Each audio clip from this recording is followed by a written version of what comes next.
You're doing your graphics this year. Have you done any? The environmental statement. Yeah. So that was your sort of main. We see climate change as being a really important issue, really important global issue, and the children are quite engaged in learning about the impact of climate change, the impact it has on communities and the impact it has on the environment and the wildlife. Climate change is important to learn about because we need to know how it's going to impact our future. We've been focusing mainly on how to build a more successful town by collecting litter everywhere you see and just taking good care of the environment and planting more trees. So how are you going to create more energy? What would be a good way to create more energy?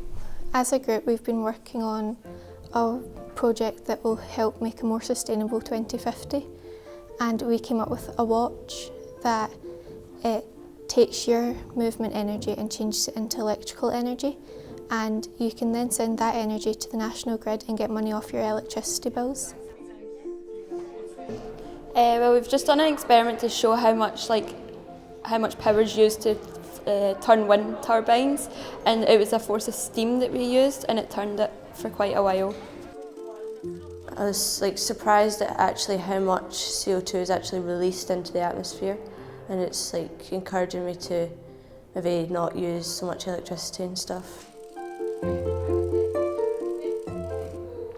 In the future, I'd like to see more renewable energy being used, but I think it's important because non-renewable energy plants do tend to ruin the landscape quite a lot, and they are more bad for the earth. They're very aware of what's on the media with flooding and different challenges and environmental challenges. They're also very aware of what the councils are doing in terms of recycling, so it's quite easy to get them to engage in the lessons because they bring knowledge to it.